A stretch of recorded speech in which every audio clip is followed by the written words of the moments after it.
All right, so let's spend some time and talk a little bit about Swift and Objective-C bridging. So for samples that are written in Swift, you'll often see Objective-C APIs used. And in this example, we're going to look at a recent malware sample called Swiftbucket, written in Swift, but still leverages Objective-C APIs. So we're going to get started inside of the main.run shell function here. And there's going to be a lot going on here, but we're just going to kind of dive in and explain what this is doing. So let's start here.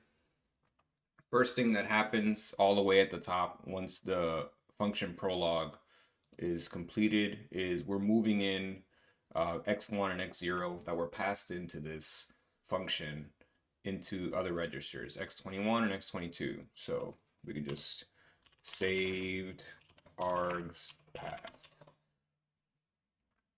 Then we have some metadata that we're not going to dive too much into right now. This is part of the metadata system for Swift to understand like types, and we're not going to spend too much time on that.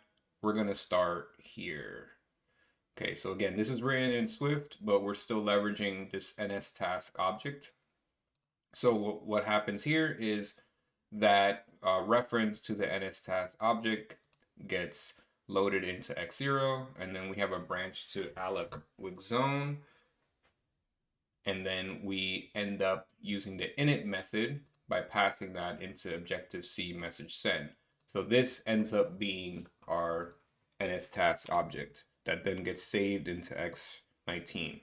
So NSTask object saved to X19, and we'll see it used later. So usually when you're working with the decompilation on the left side over here, you'll be able to change variables as you start making sense of what things are. So right here, you'll be able to change this into a task, and you can track that as you go. Okay, so next thing that happens here is you see this move and move k instructions. So move k instructions allow you to add onto the register basically at an offset, right? So offset hex 10, hex 20, hex 30. Basically, you build out the value that's inside of that register. And this ends up being a small Swift string, and it is ASCII, and this is called a Swift bridge object, and it will always start with 0xe if it's a small Swift string that's ASCII, and the following value after the e will be the size. So this ends up being an ASCII string, and we can just convert that. And this is, /bin ZSH for the shell. So once this is built, this is passed into this bridge function. So we have a Swift string that has been created, and now we're passing that x0 and x1 are being passed as the Swift string, which is a struct that contains this ASCII values, and the bridge object for the string object, and we're passing it to bridge to Objective-C, which is going to return an NS string. So right here we have our bin ZSH turns into an NS string. Awesome. And now we have that in X0. It gets saved into X23, so we can use it later. And then we have set launch path, the method that we're going to pass to the task object. The task object is an X19 that gets moved into X0. And then X23 is the first argument to this task object, which gets moved back from this value here, this NS string, gets put into X2, and then we have this Objective-C message send. So what this would look like is like this. So task, and then set launch path, and we're passing in an NS string, and you do it like this. So bin DSH. So now that's been completed. Now we have some Swift stuff that's interesting. So we are seeing this demangling cache variable for a contiguous array storage for an array of strings. And we see that loaded into X0. And then it's passed into this instantiate concrete type from mangled name. And all this is passed into this Swift alloc object. So essentially what this is doing is it's allocating space for this contiguous array. All right, so that's returned into X0 and then passed and saved into X23. So this contiguous, so a contiguous array in Swift is just an array that has its elements next to each other in memory. So the first element starts at hex 20 offset from the start of the array, and then the stuff at the top of that array are like metadata and like capacity and things like that. And we'll see that moved into this array in a moment.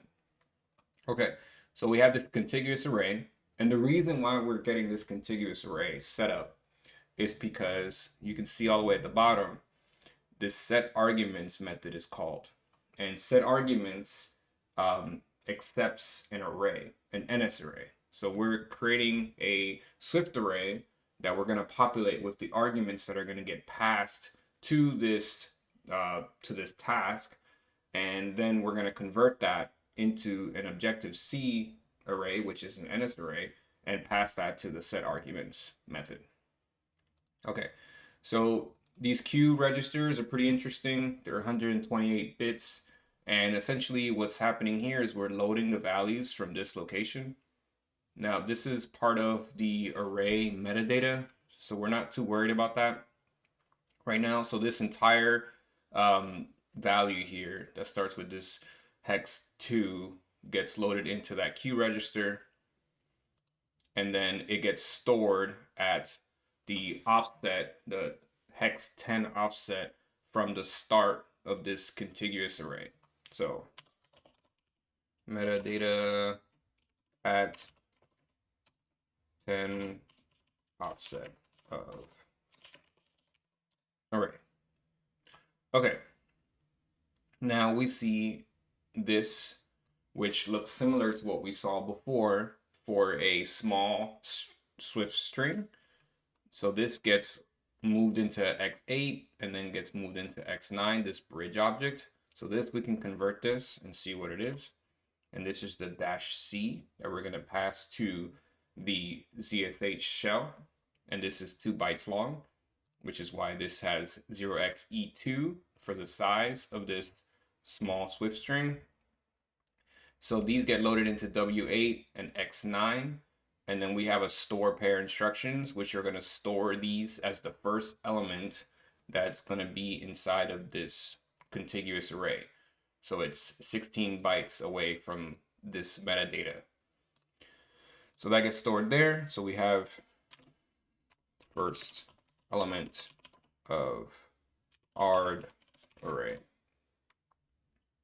And now we're going to store 16 bytes away from that. So 0x30 hex, the offset from the start of this array that we're building out. We're going to store these two registers, x22 and x21. Now, we have to go all the way to the top to see what those are. And those were the original values that were saved at the start of this function. So to understand what is passed here, we need to go back and see what values were passed to this function. So for that, we can go and look at cross references, select this function, and go back. If we go back, we see that we're inside of this closure one in static main dot down and exec function. And we see that there are 3 calls to this main dot run shell function that we're looking at. And there are 3 different commands. So we have this unzip command, we have this chmod, and then an open command. So let's just grab the first one since that makes sense for what we're doing.